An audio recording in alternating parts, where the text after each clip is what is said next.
Hey there and welcome. Thanks for joining me. If you're new to my channel, I hope you consider subscribing. And also, don't forget to click on that bell button so you can be notified every time I upload a new video. And if you enjoy this tutorial, don't forget to share it and also give me a big thumbs up. So for today's tutorial, you're going to need one of these garden fences that they have for Halloween. And if you see, it's like a bone fence.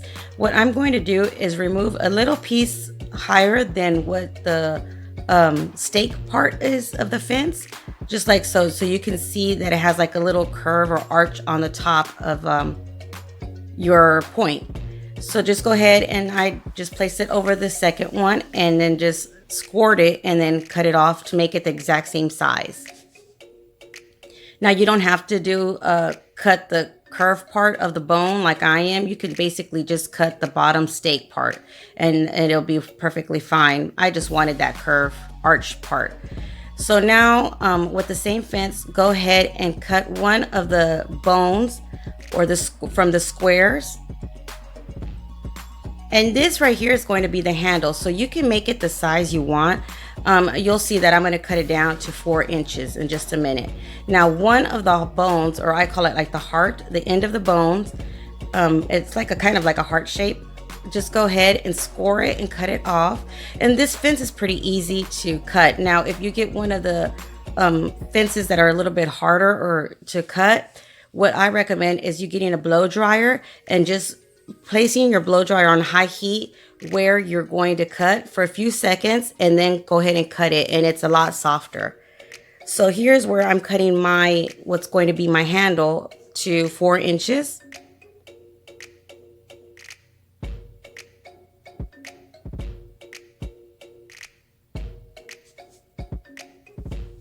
And now what you're going to do is get your bone part or your heart part, cut that in half. And since this is a smaller part of the bone, is like a really thin part, I'm going to use some scissors to just cut it to make it fit in underneath my handle part. And just cut little at a time until it fits the way you like it underneath your bone or handle, because it has like an arch. And see how that looks? So what we're going to do is cut the other one the same, and then we're going to hot glue it, or you can add your Fix-All or E6000 glue and just hold it for a few seconds just to let it cool down. And this is how we're going to form our handle. Now of course you can go to Lowe's. I think even Walmart has some handles that if you want to just go ahead and purchase one. But I wanted to go ahead and show you that you don't necessarily have to buy a handle. You can use, parts and things from the Dollar Tree to make one.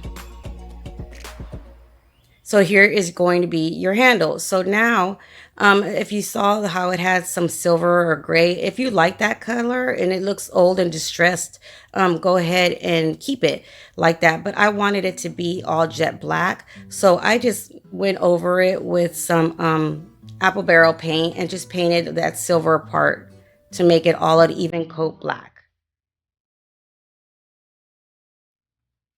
You could even paint this maybe like with a Waverly chalk paint, antique brown, antique wax, I believe it's called.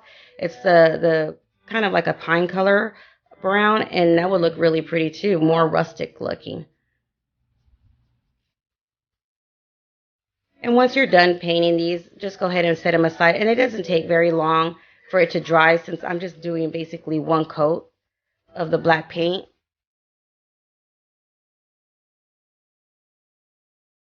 So you're going to need, depending on how large you want your barn doors, I'm using two of these signs for each door. And what I'm doing is just sanding it down a little bit. You don't have to, again, you don't have to do that part.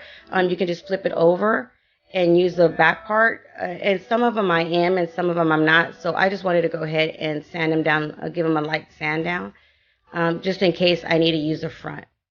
Now what I'm doing here is measuring it to the middle and just putting a little dot so I can cut this in half, this sign in half. And I'll put all the measurements down below.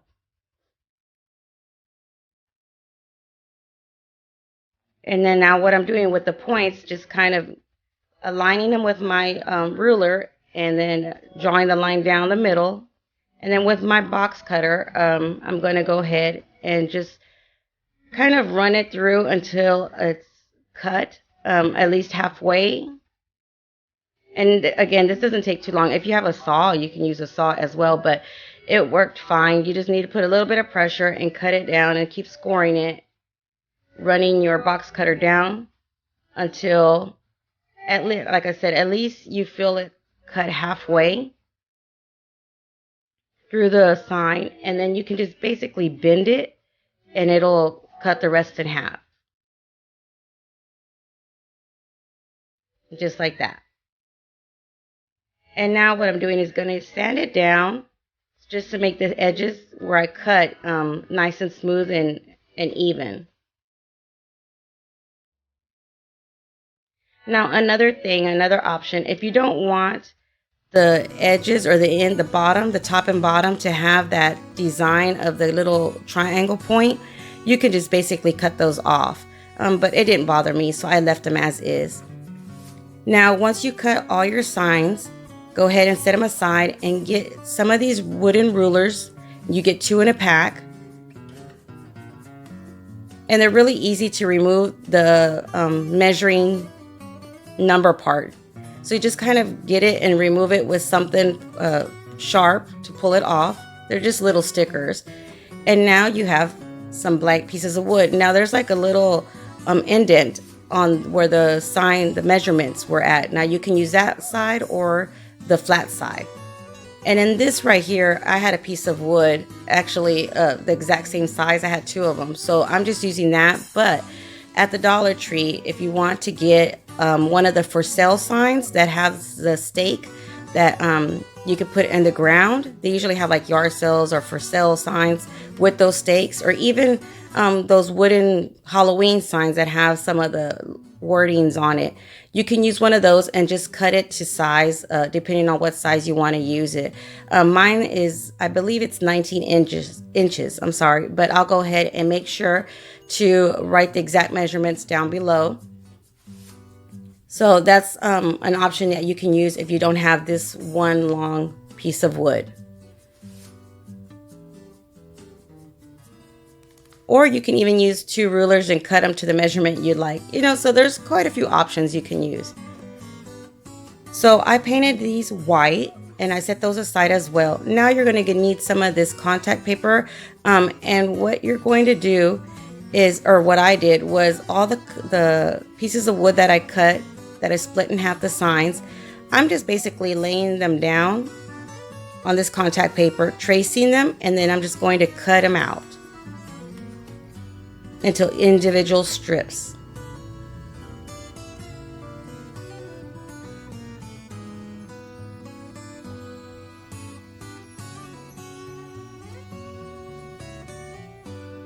Now sometimes this paper doesn't have like a good adhesive, so if you end up getting some like that, just go ahead and I use Elmer's glue, or just one of the glue sticks or something, and I just kind of run it through the contact paper before I actually stick it onto whatever I'm going to stick it onto. So if you get something like that, just go ahead and maybe put some glue on your signs, your pieces of sign, before you actually place your paper onto it. So once you have that, go ahead and have them all cut out. Just remove the backing and then stick it onto your wood signs. And now you're probably thinking, so if you're going to use these 2 signs, why didn't you just leave them as is and use 2 signs without cutting them in half? Well, I wanted it to look more like kind of like pallets or different sections of wood. I wanted it to seem like you placed, actually made a door instead of just placing 2 pieces together. And every picture that I've seen of barn doors, you have the individual pieces of wood. So I wanted to do it to make it look more realistic for me. But yes, of course, you can just use both signs together if that's your taste. So just go ahead and remove the sticker off of the backing and place it onto your signs.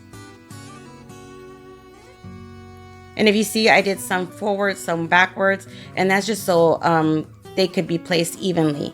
Now I made some a little bit bigger. Some of my paper I cut it bigger than my actual wood pieces.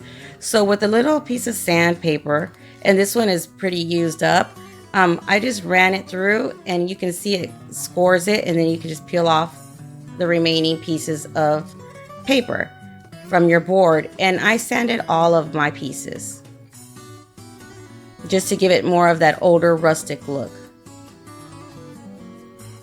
Now you can leave it as is if you want, or your decor is more of the darker tones, or you just want that natural dark tone look or wood look. I would finish here. I would just sand it down a little bit just to make it look more distressed and old, and leave it as is. I wouldn't even put any gloss on it, just so it can look, you know, distressed and old. So this is an option of how you can do it, and that's the difference of the way it looks when you sand it down. To me, it just looks more realistic, more like wood and not a sticker. And as you can tell, some of them, you can see the lettering where I didn't give it a good sand down. I just did like a light sand down of the letters and the glittering. So if you're going to use the front of your sign, make sure you do sand it pretty good if you don't, if those letterings are going to bother you. So go ahead, and once you're done sanding them all down, flip them over and get some popsicle sticks.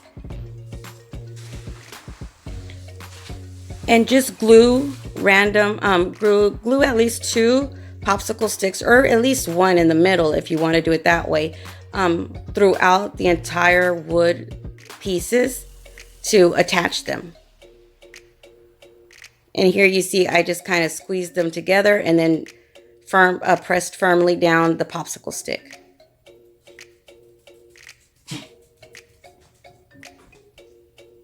And this is what is going to make your wood door.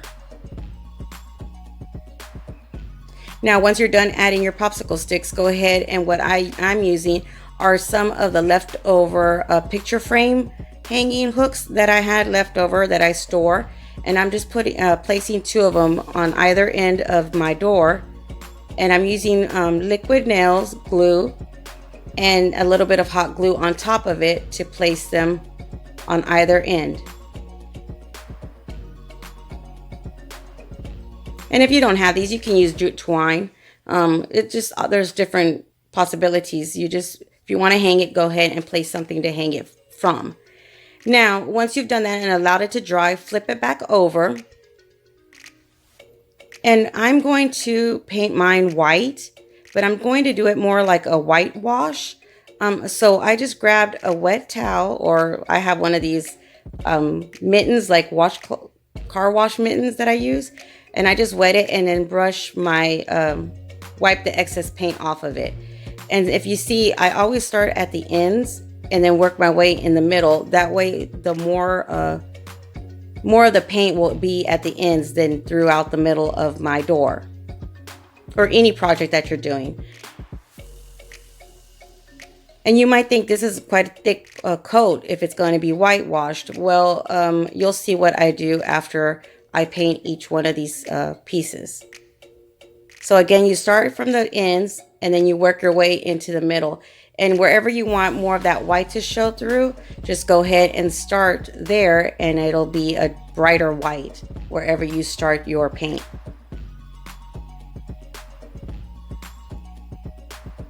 And I'm not pressing firmly in the middle with my brush. I'm kind of just lightly brushing it.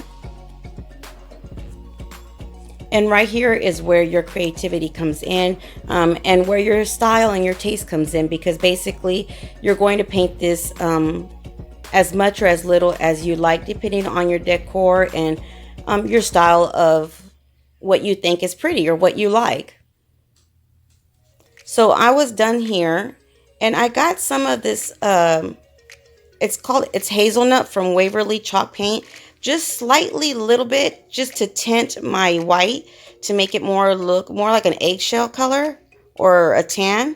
And I'm just putting light strokes throughout my entire barn door.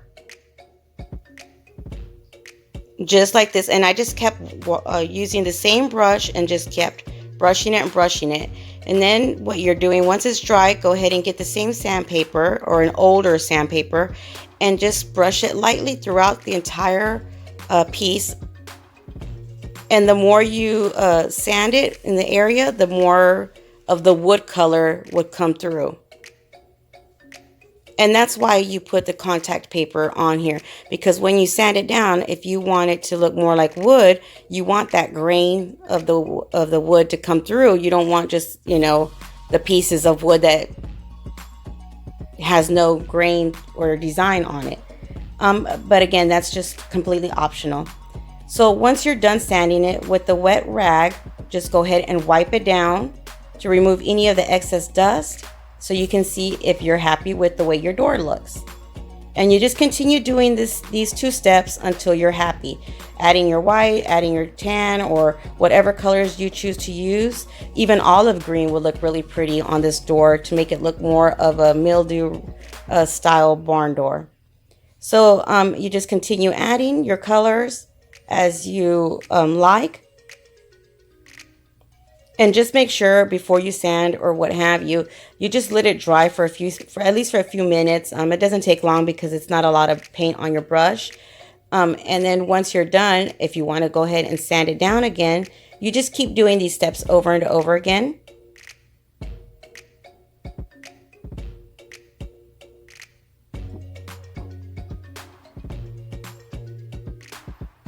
You guys let me know in the comments down below what colors you're going to use, or if you're going to leave it to make it look like a natural color wood barn door.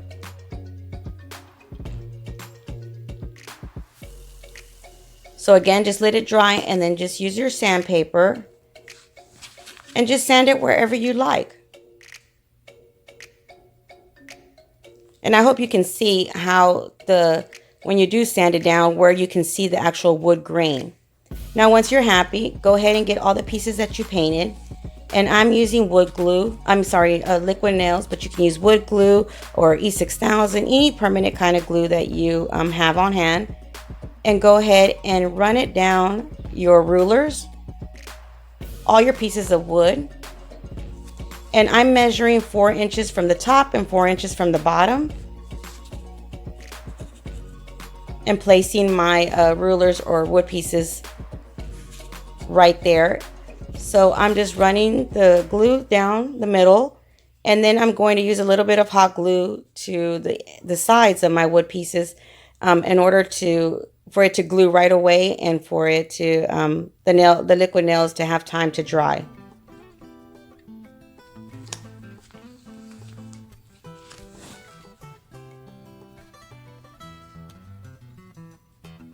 And you don't have to add a lot of hot glue, just enough to secure it onto your piece, so whatever permanent glue you do add will have time to dry and for it to stay in place. So just kind of press down on it once you've placed it where you like. And you do the same to the other 2 pieces of wood. Now, something I am going to tell you is when you do this, you'll see that I'm going to actually place the rulers have a little opening, and I'm placing them the same way on the door from the same side, because that's where I'm going to place my hinges, so you won't see that opening, that hole right there. So once you've allowed it to dry a few seconds, go ahead and get your hinges or your fence pieces and then place them on top of your rulers. And then again, using the same kind of glue, we're going to add our hinges and our door handle.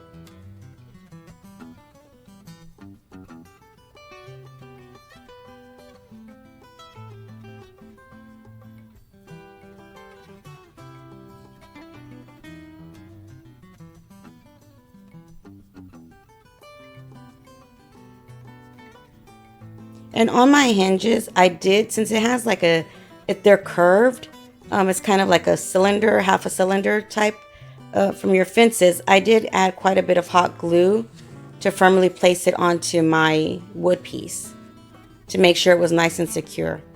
And then once I had it where I liked it, I firmly pressed on it just to give it time to dry a little bit so I know it won't run or fall off. And then just go ahead and with your finger or anything you have pointed, remove any of the excess glue that might have seeped out when you were firmly pressing on it, on your hinges. And then you do the same thing to your handle. Now the handle is just a small little piece that you have to actually glue on. So just add, what I did was on one side of the piece, I added a little bit of the liquid nails, and right on the same piece, but on the opposite side, I'm adding a little dot of the hot glue. And this, the handle, I just eyeballed it kind of in the center of my two rulers. But of course you can measure it. And this is your door. So what do you guys think? I hope you enjoyed this tutorial. I made 2 of them, and I'll leave all the supplies that I use for both of them down below. And this is how they look side by side while I was allowing them to dry.